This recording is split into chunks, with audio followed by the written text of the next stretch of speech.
Good afternoon and welcome to the joint meeting of the Board of Supervisors along with the school board. We're here at 39 Bank Street, Southeast, Chatham, Virginia 24531. Roll call, Madam Clerk. Yes, sir. Mr. Bowman? Here. Mr. Dalton? Here. Mr. Dudley? Present. Mr. Ingram? Here. Mr. Whittle? Here. Mr. Height? Here. Mr. Tucker? Here. Let's see. Ms. Hancock, would you call your roll, please? Yes, sir. Mr. Fitzgerald? Mr. Henderson? Ms. Merrick's? Mr. Mills? Mr. Moon? Mr. Shields? And Mr. Doss is absent. Thank you so much. Are there any items to be added to the agenda? Any items to be added to the agenda? Any items to be added to the agenda? If not, I'll ask for a motion to approve the agenda. So moved. I'll second it, Mr. Chairman. Thank you, Mr. Ingram. Mr. Dalton, moved, met with second to approve the agenda. Any discussion? If not, cast your votes.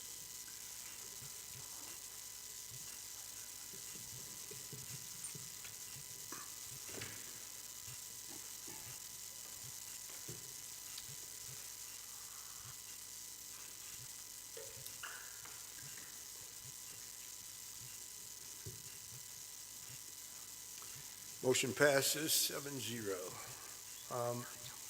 Moving down to item number 5, presentations. Schools 1% sales tax. Project presentation, Dr. Mark Jones. Good afternoon, Dr. Jones, and thank you for being with us.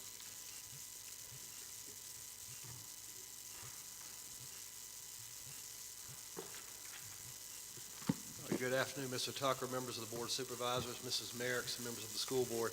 Thank you for this opportunity to speak on behalf of the sales tax referendum and things that we're doing across the division, but also to speak with you regarding the next year's school board's budget. We have a PowerPoint this evening I'd like to begin to share with you.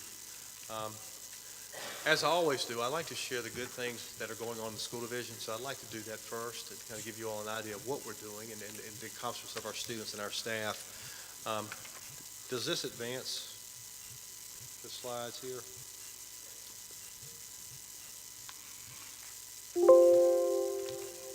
Okay, thank you. 100% of our schools are fully accredited, and that's the good work of our staff and our teams to do that. It's staff from our support staff all the way through our teachers. Statewide, the average is 86%. We pride ourselves in being above the state average, and that is our goal. Our first goal for our schools to be above state average. Second goal is to hit the 90% mark.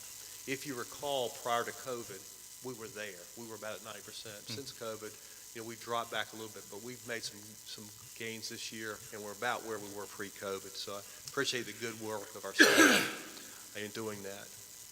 I want to share real quickly just some data. I shared this with you last year. You may be familiar with this slide. This is a table of our assessment scores at the top and the 5 main areas that we test: reading, writing, social science, math, and science. And then the bottom are the state averages, going back from 2021 to 23-24, last year's scores. The top table is our table, Pennsylvania County. Everywhere you see a red star is where the score, the pass rates exceed the state average. So we exceed the state average in every tested area since 21-22, and that's what we have. But if you go back for years, we've been doing this for years. I just have 3 years here. So again, it speaks a lot about our community, the community that we serve, and the efforts that students and families make towards their children's education. Again, our goals are 90% pass rate on the SOL test, but again, the kind of preliminary, the first goal is that we beat state averages. These are kind of small, but this is by school, by specific tested area. Everywhere you see a star, we exceed the state average. So if you look at the first column with numbers, that's the state averages. In the second column are the overall Pennsylvania county averages, and you'll see there there's stars in every place. Anywhere you see a red box, that's where the school exceeded the 90%. So everywhere you see a star, we beat the state average by school. Everywhere you see a red box, we exceeded our goal of 90%. And that was for elementary. This is for top boxes for middle, top graph or tables for middle schools, and the bottom is for high schools.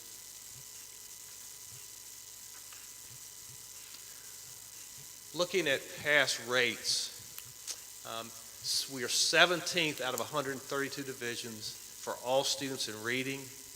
We're 18th out of 132 school divisions for our black children. So we're in the top 13 and 14% of school divisions.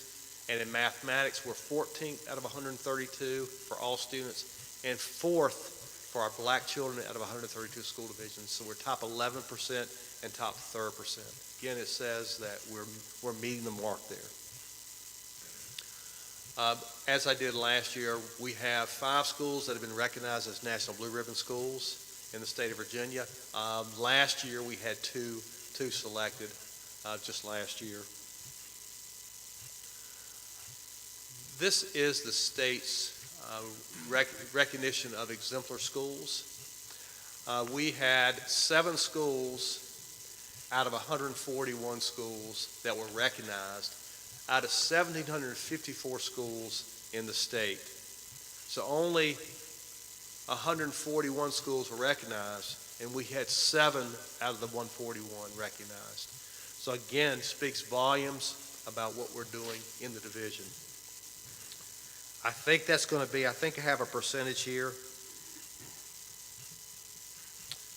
Top 8% is the 141. So it's top 8% of schools are recognized in the 141. And we have 7 schools that are recognized in that top 8%. If you recall, last summer we began hearing about it. You guys may not have heard that, but those in the loop of education started hearing about the new accountability model. And if you recall, the governor came out and said that, and this was in August, that most schools would be off track or needs intensive improvement. So this is the results from the state. There were 99 schools that were distinguished, and these are preliminary scores. Next year, these will become the official way to recognize schools. Right now, we're still in the old model, accreditation model. This is going to go to where they're going to separate accreditation from accountability, and this is the accountability piece where it looks at test scores and those attendance, those types of things. So 99 were distinguished, and this is out of the 1,754 schools. 168 were on track, off track 916, and needs intensive support 58. The next slide, this is the different ways that we're going to be measured: distinguished, on track, off track, and needs intensive improvement. And if you look at the bottom part of that table, all of our schools were either distinguished or on track. 50%, half of them were distinguished, and half of them were on track. Now I want to go back to the data on the previous slide. All right, so 100% of our schools are on track or distinguished. The state, 55% were off track or needs intensive support. Again, it speaks volumes about what's taking place in our classrooms and the good work that's going on there. Remember, 6% of the schools were distinguished in the state. We had half of our schools distinguished, and 39% were on track, and we had half our schools on track.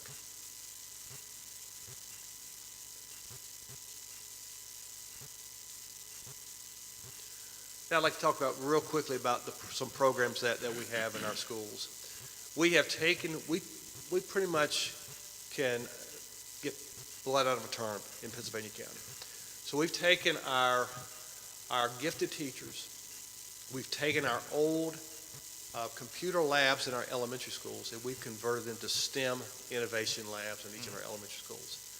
So our children in elementary school are exposed to STEM classes, and also we're tying in advanced manufacturing, that pathway that we developed, and health sciences that we developed. So we're giving kids exposure early on to those pathways, utilizing the staff that we have to provide STEM opportunities for students in the elementary schools.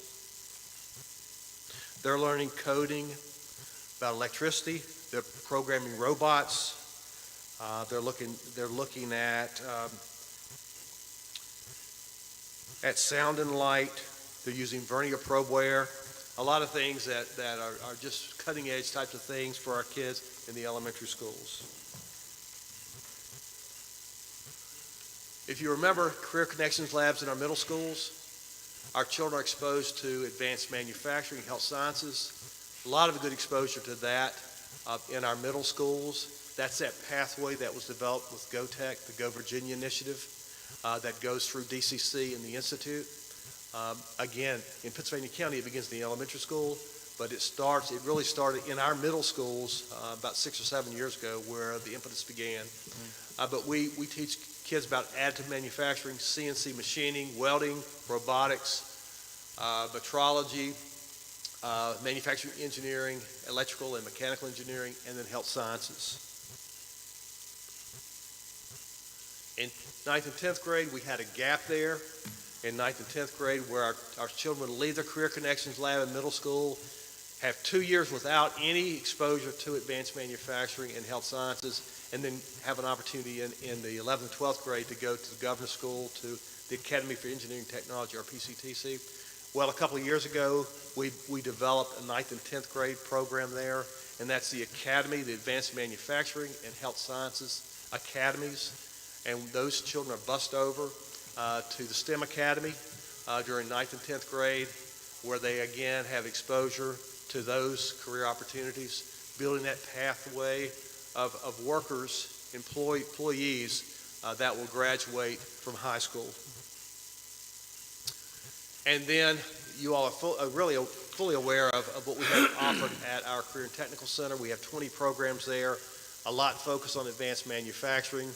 Some of the programs focus on health sciences, and then others focus on computer science, culinary arts.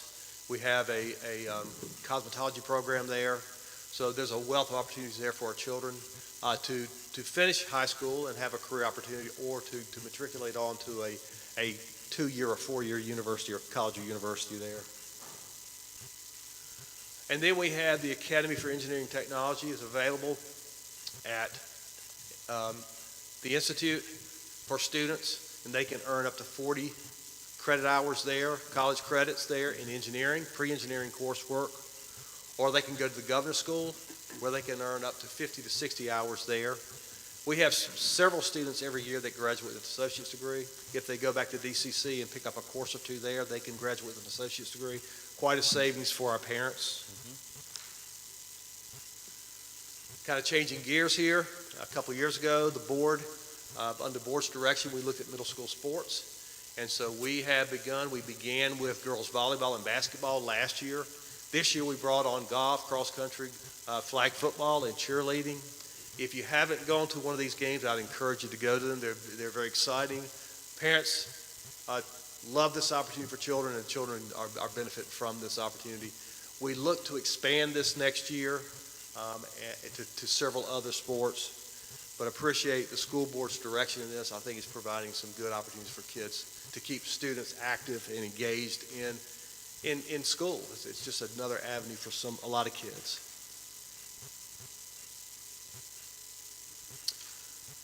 I'll change gears again, and I'll start to talk about sales tax for school capital projects. If you recall, in December of 22, sales tax referendum passed, and we began collecting sales tax in July of 23. Around $3.6 million was raised the first year. So it's the estimate over the 19 years to be about $68 million. I'm going to talk about other ways that we funded some projects before I talk about sales tax. This is projects that we did during the summer of '23. This was just the beginning of sales tax referendum money, taxes being raised. So that summer, we used about $4.4 million of state capital money and year-end funds to work on roofs at Gretna Elementary School, Southside, Twin Springs, Hurt, and PCTC. And you all know these are not inexpensive expenditures. These are costly. We have 18 school buildings, 21 buildings, that's 21 roofs. At roughly $1 million or so a roof, it adds up very quickly. We also applied for, our finance department applied for a state construction assistance program grant, and we were awarded $7.6 million. If you look at Southside Elementary, we worked on the HVAC there. We replaced a roof at Stony Mill, a roof at Union Hall, and a continued roof at PCTC there.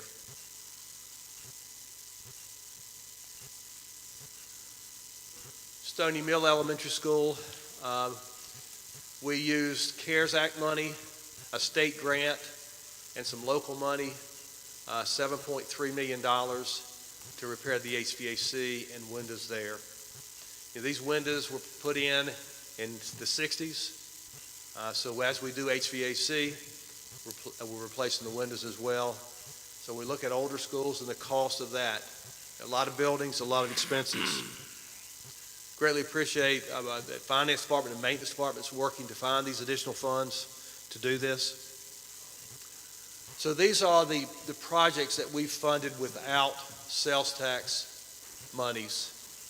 And I won't go down them all, but it's roughly $29 million that we've found over the last few years to fund some projects, these projects here.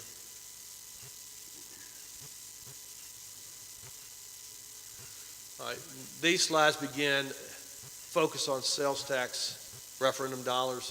If you recall, when we went out and talked about the sales tax, our first priority was safety. So the first phase, our first priority was to build security vestibules in our 14 schools. The high schools had them, the 14 other regular schools did not. And then we also had 5 detached gyms, and wanted to be sure kids did not have to go outside to go to gyms. So the total cost of those are $6.3 million. We've about finished the security vestibules. That's been a process, running the supply chain and getting doors in. Now we're waiting on the cores to the locks, but we're about ready to wrap that up. And we should wrap up the attachment to the gyms by springtime. So by the end of this year, we should have the first priority taken care of. And that's $6.3 million. Second priority is HVAC and window replacements at 5 elementary schools, the older schools, at a cost of $37 million. When we first priced this out, I don't know, it was probably 2/3 this cost.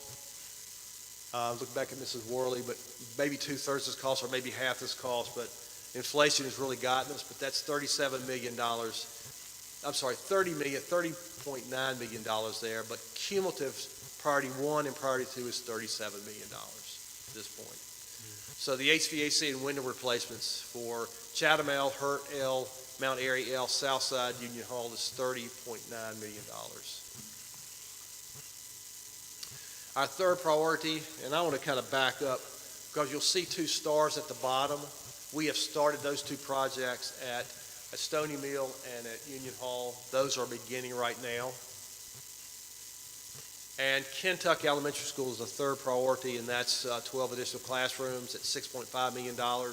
We're starting that right now. If you drive by Kentucky, you'll see we're taking some dirt out on the far field and using that as field dirt to level up the portion of the school parcel of land that was, if you recall, the solar farm there deeded over 3-point-some acres to the school division, and we're using a piece of that to extend the drive and parking area as we begin construction of the 12 classrooms. And then we're looking at additions to the other elementary schools to eliminate mobile units. That's at Southside, Stony Mill, and Union Hall, and that's another $14 million. So the first three priorities at $58 million will probably take all the sales tax dollars because of financing. And then we're looking at the other schools, Mount Airy, Hurt, and Chatham, about $5.5 million there. And we don't know that we'll have enough to cover those, even though with inflation, revenues may rise, and so we may have additional funding for the sales tax. And then we always want to remember PCTC in adding programs there. So the cost to add, what we would think would be optimal is option one, 42,000 square feet at about $27 million. To add 12,000 square feet is about $7.8 million to increase programs there, something that we may want to watch over the years. Real quickly, I want to go over, there were questions about capacity as it relates to additional developments that may come up in the county. If you'd like me to share that, Mr. Tucker, I can share that information with you. Okay. This is the Stony Mill, Brosville area where the proposed development out in the Axon area is. I want to give you an idea of what we've kind of looked at numbers there for you. So that's the site down 58. If you see there, you'll see the kind of the darker at the top. That's the Stony Mill zone. The bottom of the purple is the Brosville. And you'll see that little line. That's the boundary there. And it kind of follows 58. But if you see it's south of 58. So any dead-end road on the south side of 58 now goes to Stony Mill. That'll come, we'll talk about that a little bit later in the slides. That's the development there. The estimate is about 1,800 residential units. So anywhere from 650 to 1,300 students, children ages 5 to 18 will live there. So we looked at the different schools. This is Stony Mill. I'll tell you, I cannot read that, but it looks like I can't read the gold. But that's the difference. But it looks like the extra capacity at Stony Mill is 287 students right now. Nothing being done. We will, add the classrooms. That's already planned to take the mobile units out. So there's capacity there. I'll say there's space there. There's some capacity based on the numbers of teachers that we currently have there, but it may require hiring additional teachers to staff classrooms because of the difference in numbers of kids. This is Tunstall Middle School. We have about 145 extra student space there, capacity at that school. And Tunstall High School, we have about 410 extra spaces for kids there. So total there, we have 842. And so if you look at the bottom, there's from 650 to 1,300 kids. And so we are, just with that, we're about 842. So if you come in on low end 650, we can handle it. If you come in on high at 1,300, then we need to look elsewhere. So we've done that for you. So going back here to looking, see the arrows there, kind of pointing out those places below 58. So what the school board may do is redraw the lines and move the lines above 58. And so move some of those kids back to Brosville. So if you look over to the right there, Brosville has space for about 200 kids. So you could add kids to Brosville. You're still going to need students at the middle school. Middle schools were constructed well, both for administration and staff, but also for building on. So we've already added one classroom to some of the middle schools. I think maybe all the middle schools. But if you look here, we could add an additional classroom on each wing, 6th, 7th, and 8th grade wings, and you could pick up 75 additional students there. So just doing those two things, it puts you at 1130. So you're moving on up there towards getting to that high end of the estimate. All right, and then if you look at this is the Stony Mill zone. And it's up towards 41 and Mount Cross where they connect. So you'll see it connects, it borders Union Hall and Twin Springs zones. And I have it in the blue there circled, an area there that you could look at if you had to rezone. And so if you look at the blue line there, and I cannot read those roads, but there's some roads there that go, the blue line just above the blue line, you could redraw that, and you could either add that back to Union Hall, or you could work to add that back to Twin Springs, and get some additional space at Stony Mill. And so current membership at Union Hall is 205. You have about 200 extra kids you could put at Union Hall, so you can gain some space there. Again, that's space, building space. You may have to add teachers at a cost, but you're going to be picking up ADM as far as numbers of kids, so you should have some dollars there to help. So that puts you above the 1,300 there. So that gets you above what the estimate is. And then I looked at if you have other developments, there's some room at Southside, about 280 students there at Southside. And there's Twin Springs, you have about 350 kids extra at Twin Springs. Again, that's space, it's not teachers. And then you have at Kentuck additional students there. And that's with the addition of 12 classrooms. Okay. That's all I have regarding capacity. Any questions about capacity? Any questions for Dr. Jones? Yes, sir, Mr. Dudley. Yes, sir. Thank you, Mr. Chairman. Ms. Jones, thank you so much for coming today and presenting.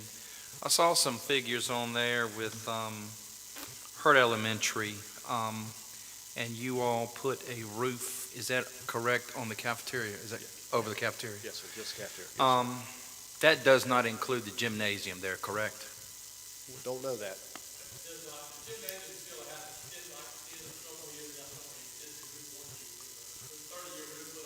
Okay.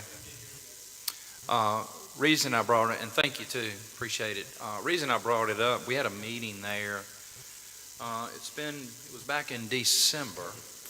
Mr. Tucker was there, Mr. Bowman was there. A storm come up, and during the meeting, the roof started leaking. So. Hang on one second. Sir, with respect, would you come to the podium, please? We may have persons at home that are watching and listening. Thank you. Mr. Parker called me about the leak. It was leaking at the air vent, that a cap on the roof. It was leaking around that cap. Okay. With that leak. Okay, so it Not the roof itself. The roof. wasn't the roof, it was just the vent. Yeah, the roof on the itself was in roof. good shape. Okay, good. All right. That's my question, Thank you, sir. Ms. Jones. Thank you too, sir. Mr. Bowman. Thank you, Mr. Chair. Mr. Jones, thank you very much for coming and making the presentation. Very good. It's very comprehensive. I like the cost factors and all. One of the things I didn't notice was any new buildings. So, in taking into account the expansions, if you will, on these, the first question I have is, do you have the land where these buildings are located to do those expansions? And the second, have you looked at any new buildings that would accommodate any new growth, and if so, where have you looked at that? We have not looked at any new land. All we've looked at is existing sites and adding to. And these estimates are based upon what we predicted in use of the sales tax referendum dollars. I asked Mr. Hudson to provide estimates or the capacities for each of the schools. We drew that down from 25 per classroom to 20 for K to 3 and 24 4 and 5. So we based the numbers conservatively on classroom capacities. But we did not look at additional land for another school. We looked at what we could do on site, and really with what we have planned to do with sales tax referendum and any other dollars that we have. Now that may change as you move forward as things grow out, but say in the next 5-10 years, this looks very good. You never know what may happen 20 years from now as far as growth. But right now, projecting what we see and what has been provided for us, the school sites seem to be able to handle it. And I have Mr. Hudson here. He's in the buildings each and every day. He and I have spoken several times about this. Any concerns you have?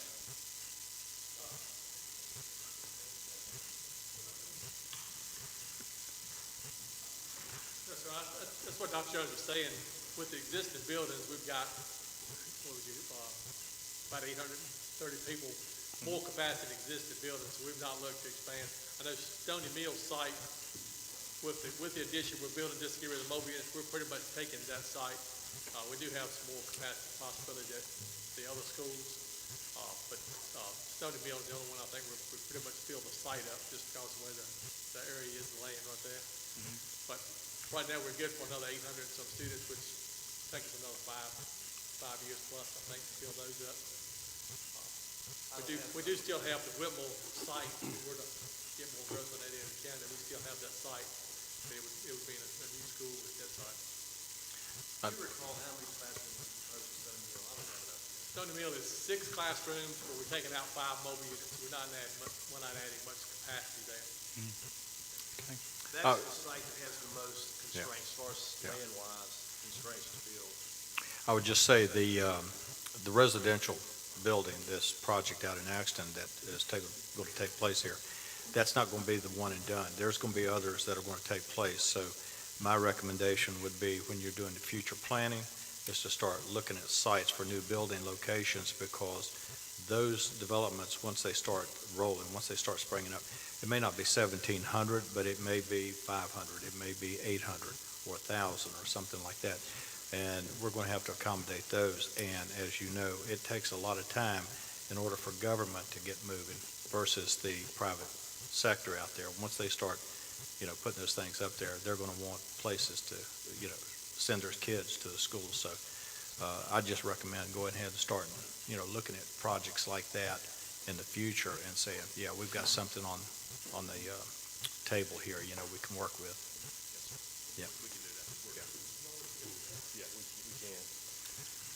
Any other questions? Mr. Chairman. Yes, sir, Question, Mr. Thank you. Mr. Jones, thank you. Great presentation. Good job there. Question on Mount Airy School. I see you had 4.9 million.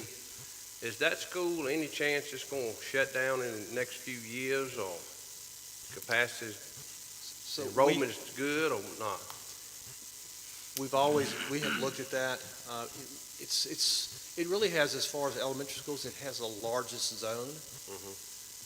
So buses travel a good amount of area, cover a lot of area to bring kids back to Mount Airy.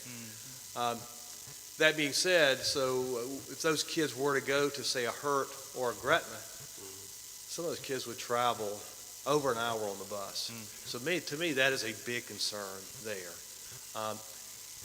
The numbers of children there are about 140, so it's not a large school, but it's in a part of the county that you probably need to keep a Mount Airy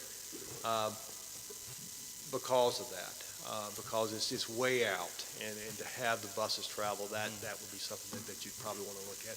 I think that's kind of what we found as we looked at it, is that it's just so far out there, and just the bus ride for kids, having something out there for families is important too.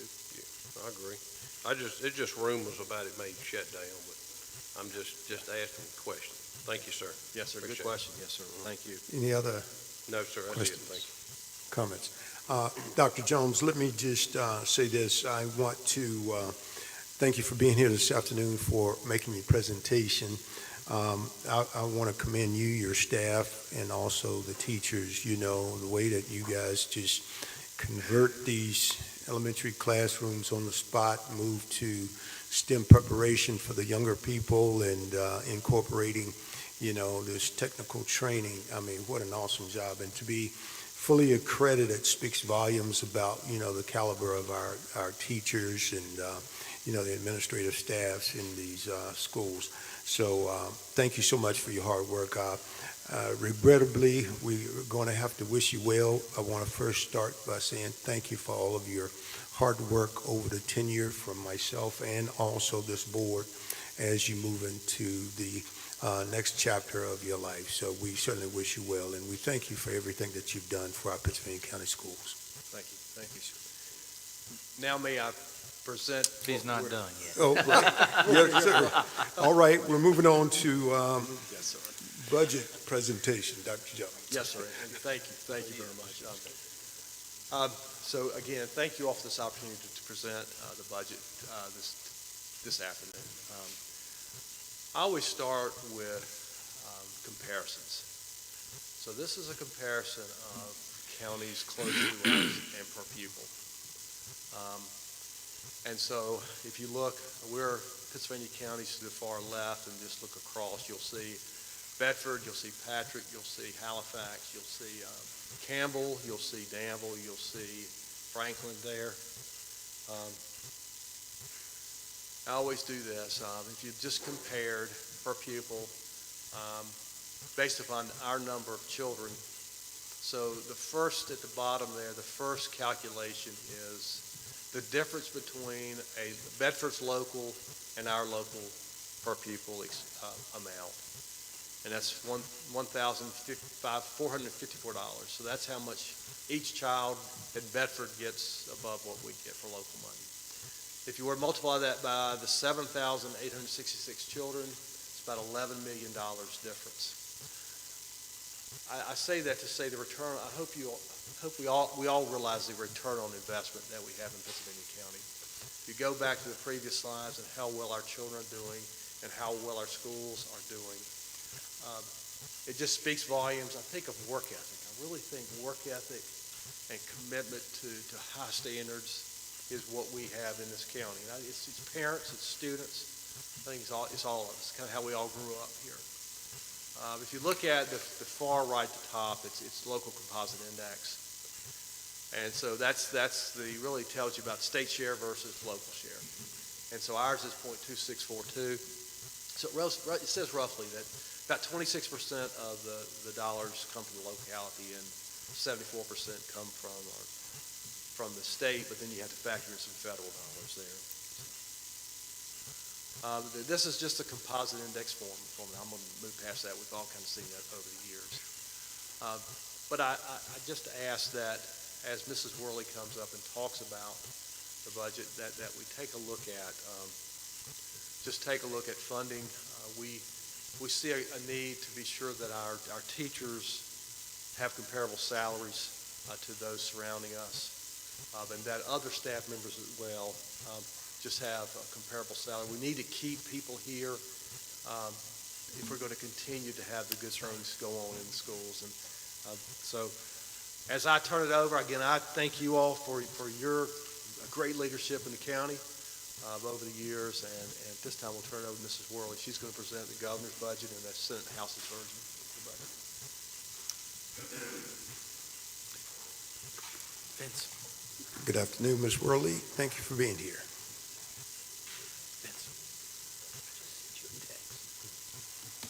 Good afternoon, board members. Thank you for having us today, and my part will be brief.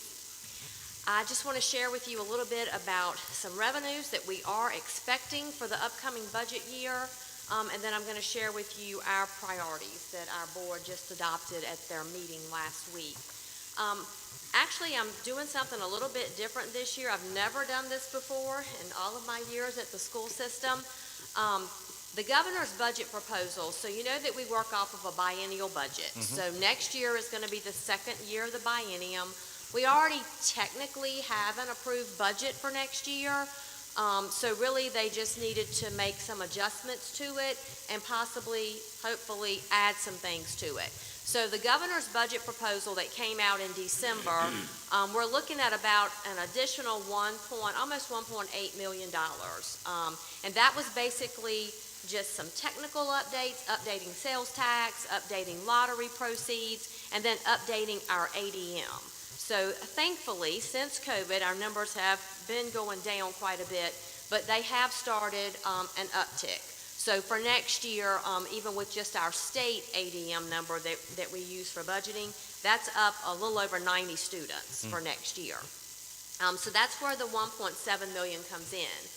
For the first time ever in 20-plus years, is all I'm going to say, the House and Senate budget proposals for the school system were exactly the same. And that has never happened. Usually the governor is in the middle, and the House might be above, Senate be below, but this time they were exactly the same. So I feel fairly confident that, those numbers will come through for us. So if that happens, that's an addition, over the 1.7, an additional 2.1 million. And that includes finally removing the support cap. Back in '09 during recession, they, put in this support cap. We lost quite a bit of revenue from that, and I think they put some of it back, but this will be putting it all back into the budget. And then there's also some special education add-on. These numbers also include a 3% salary increase for our SOQ staff. So remember, it's only staff that meet the SOQ, not all of the staff that we employ through the school division. So if all of this happens, the governor's proposal along with the House and Senate add-ons, that would actually require an increase from what the locality is providing for us now. So right now you're providing about 24.6 million. So if these two proposals go through, the new local required, the minimum, would be 25.2 million. Okay, so that's where the additional 602,000 comes in. And I know the last couple of years we've kind of talked about trying to at least maintain that 6% above the minimum where we had gotten to, so that would be an additional 1.5. So we're looking at, if all of those nice things were to come to fruition, we would have about $6 million in new funding. And that the addition for that for the school board would be about 2.1 million for the county. I'm sorry. I think I've turned this upside down. Did so the down arrow. There we go. Technology. These are our staff priorities for next year. The first one you see is a 6.5% salary increase.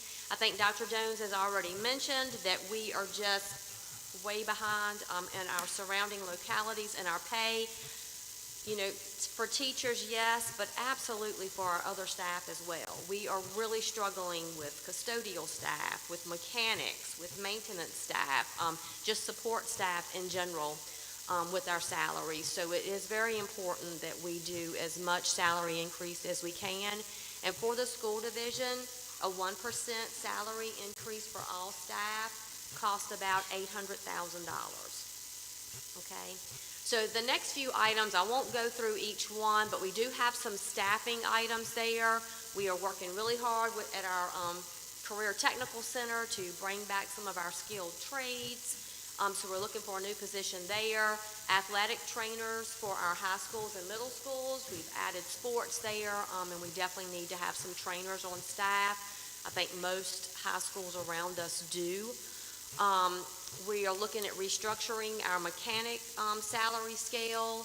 We have a few supplements for additional duties in there. Our salary supplements for our support staff, we have not increased those in a number of years. Our sick leave payout is currently $10 a day for retired VRS positions. We're just trying to look at some things there for benefits for staff. And I did want to say that, we did do a salary study. We started implementing that in 2017. It actually took us 5 years to finally get that scale completely implemented, to get all of our staff members on the correct step. And during that time period, we never changed that salary scale. We never put a cost of living increase on it. So that is what I'm telling you when I say how far behind we are with salaries for our staff. We also have several softwares that we're using that we had implemented during COVID. We use CARES money, some all-in money to pay for these things. The state provided some software for us that we've used. All of those are coming up next year, and we're going to have to start paying for those out of our operational budget. Look at the replace the vocational classroom computers. All of the programs that they are running on those computers, effective October of 2025, the computers that we have will not run those programs. So we've got to replace all of those. We're looking at allocations for middle school sports. That started, and we've been adding sports each year. You can see that we have some capital upgrades there at Stony Mill. Looking at exterior bathrooms for the ball fields at Gretna Middle and Tunstall Middle. Those two schools do not have outside restrooms.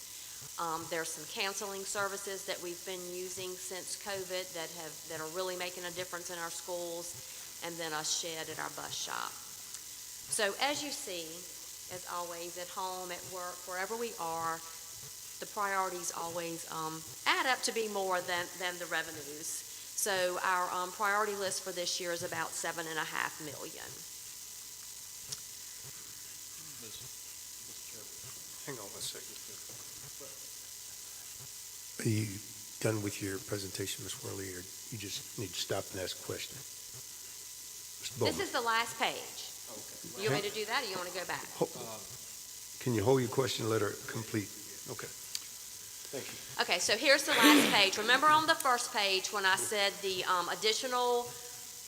the minimum would increase by the 600 and some thousand, then to stay at about the 6% over the minimum, it would be about 2.1 million. And then if you add our additional priorities, that would be added to our local request to come up with the $3.6 million. So that is the school board's official local request for the 26th school year. Thank you, Ms. Worley. Mr. Bowman. Okay, thank you very much. So we just listened to Dr. Jones's priority list and what he has outlined here very succinctly. If you go back to the other slide, back up one there, and you've got staff priorities. So which one is the number one priority?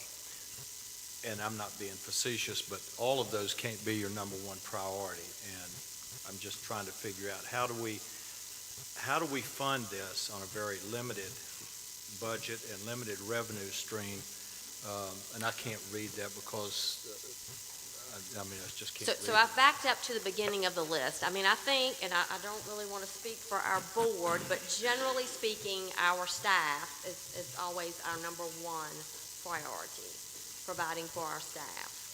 Okay, so that would be, some type of salary increase. All the items on that list obviously are very important because we had a extremely long list of items. Sure.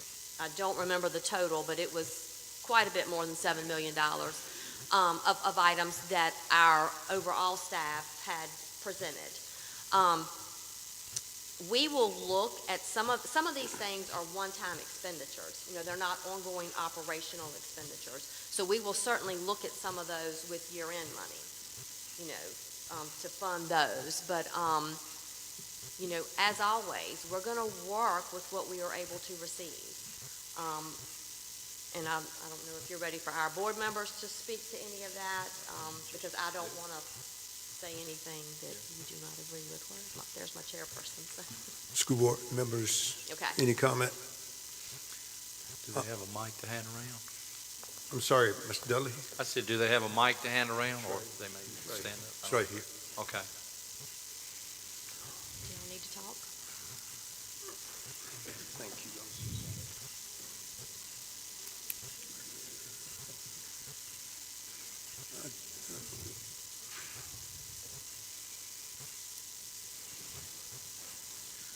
Good afternoon, gentlemen.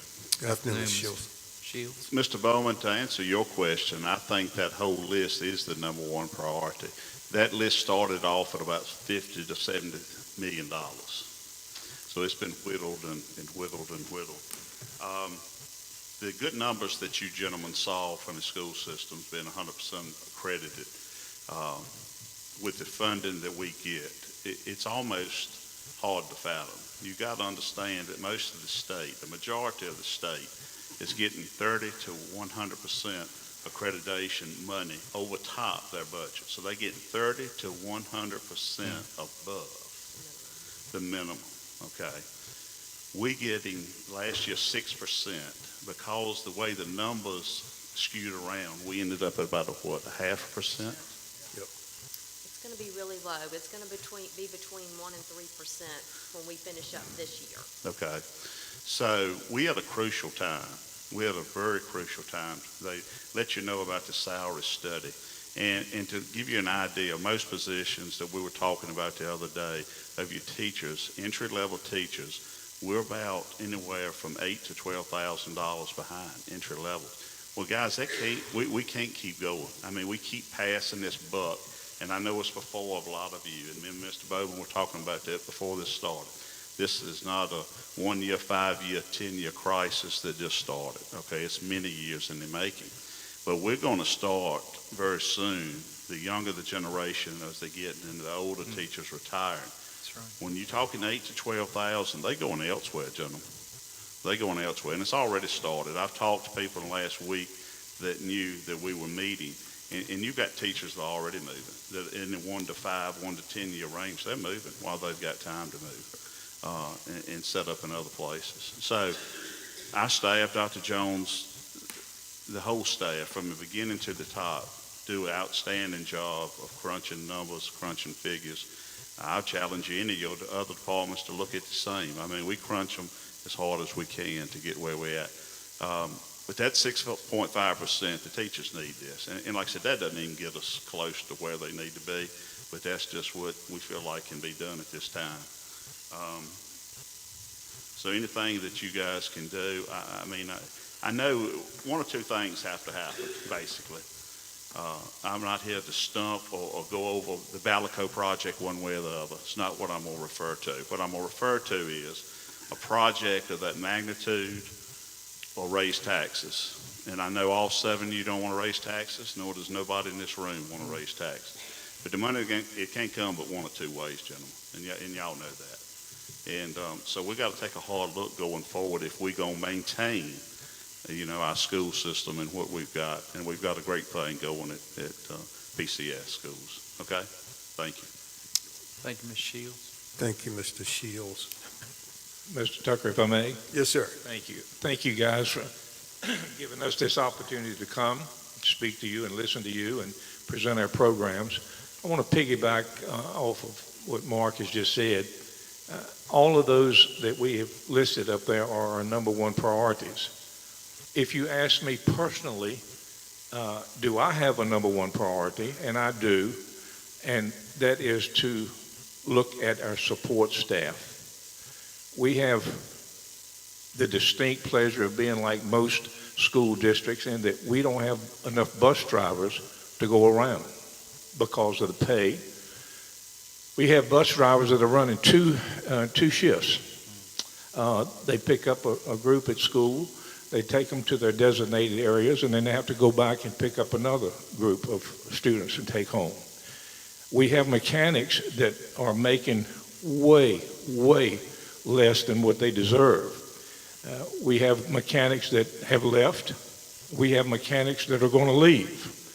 We have a lot of other support staff that are going to leave because we are not paying them what they're due. We're not paying them what they are entitled to or they deserve. So I encourage you that, yes, these are our number one priorities. Please take a good, strong look at them. We can, we can brag all day long, and we do, about the school system that we have and the work that our staff is doing. And we are number one in a lot of areas, and we need money to continue to be number one. And I know that, like Mark said, none of us want to increase taxes, but I just feel like that we have held this county back so many years that we are behind what other localities have and what other localities are getting. Don't want to put any blame on anybody, but it just looks like that because of public resentment, if that's the proper word to use, it just looks like when you mention taxes, you're talking about cancer. And I understand that, but still, we need to look at how can you increase the revenue in the county?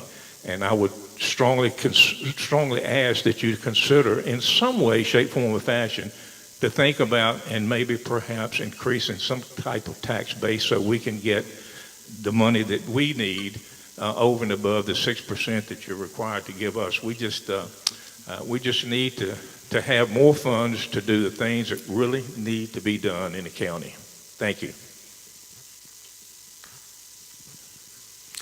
Thank you, gentlemen, for this opportunity to come speak. Thank you, ma'am. I had jotted down a couple of notes during the meeting, and the main focal question is what can we, because it is us working together, what can we do as a county to increase funding to our schools? And having spent many years in the classroom, I know what a struggle it is to try to make the ends meet, not only on a teacher salary, but also trying to get the passing scores working with little to nothing. And we want to give the opportunity to our children here, as well as Northern Virginia, Eastern Virginia, wherever in our state. We want to give our students those same opportunities, because these students are not only going to leave this area, hopefully coming back after they go for a 4-year education or if they're going to enter the workforce, but we want them to be competitive as they leave our area as well. And then we want to be able to attract them to come back too. A huge focal point is our teacher retention. We are losing quite a few teachers just to our surrounding areas. If you look at what Danville just released, they're hoping to increase salary by 8%. Well, if you're fresh out of college, you are looking at those numbers and you're going to go to Danville to try to teach instead of Pittsburgh County Schools. We also want to concentrate on to complete the 1% sales tax that we've told our constituents that's our focal point, but with inflation, we're going to struggle to do some of those factors. And then just cost of living. I mean, we need to make sure that we're taking care of our employees for the cost of living in this area as well. Thank you so much.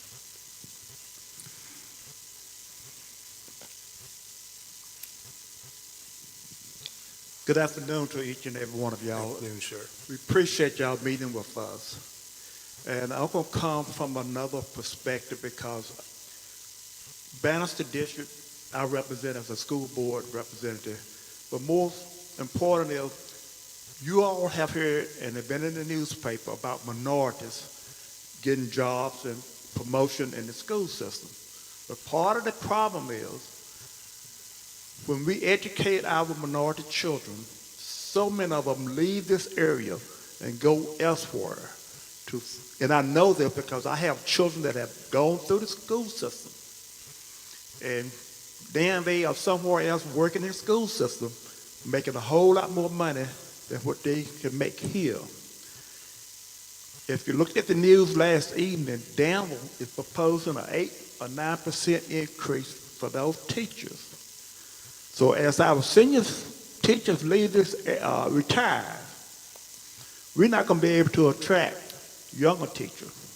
We already can't attract minority students. We can't attract male students, which has a direct effect on our school system. But what we have are doing a great job. But if we don't do something now, it would hurt us down the road.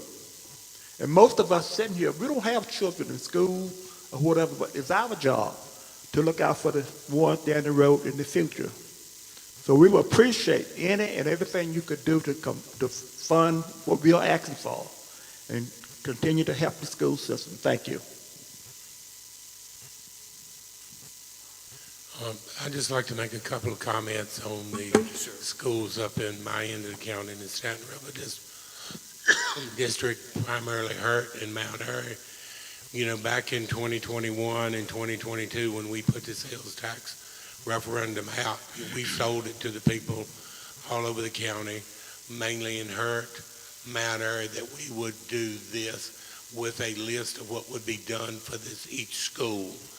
This was not only done by the school board, it was also sent to the Board of Supervisors.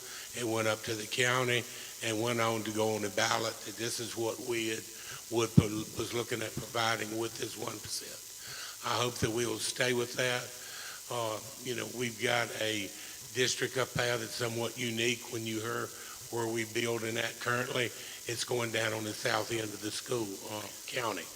We do have a northern end of the county, and I see that as having some potential growth, coming forward to keep the schools up there strong, being Hurt, being Mount Airy.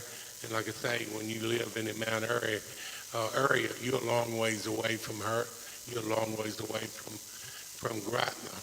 And we need to do what we said we would do for those people that was in this district. And I look at it personally myself, being a school board representative. I went out and talked to each one of the schools, people in the community, and give them a copy of the listing saying this is what we plan to do with the money. And I think we need to stick with that because, like I said, not only the school board approved it, but you all board of supervisors approved it. It went on up a chain to get on the ballot. I think we do have some room up there for potential economic growth. Hopefully Hurt in that area there with the old Clubman Mill complex will continue to expand.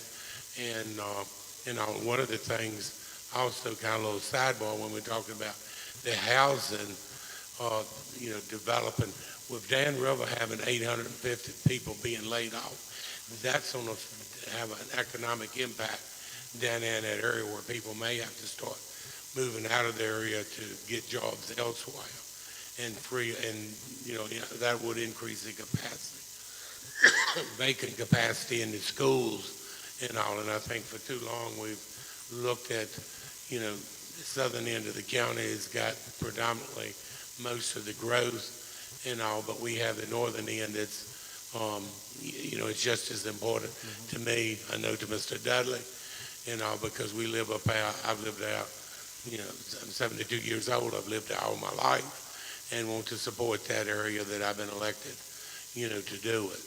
And if you, like I say, if it really needs some work, and it's my job to make sure that it is not left out of the financial equation of this 1% sales tax referendum.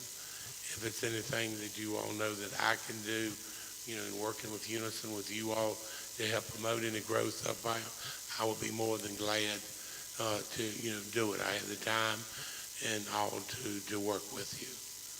So I'd like to thank you for listening at you. And I think it's a very valid comment that I made.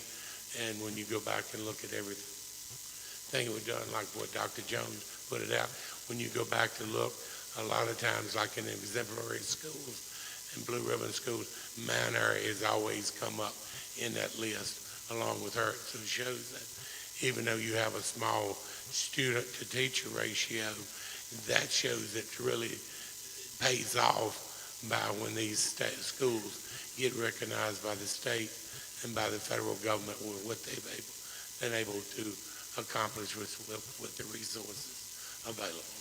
Thank you for listening to me. Thank you so much.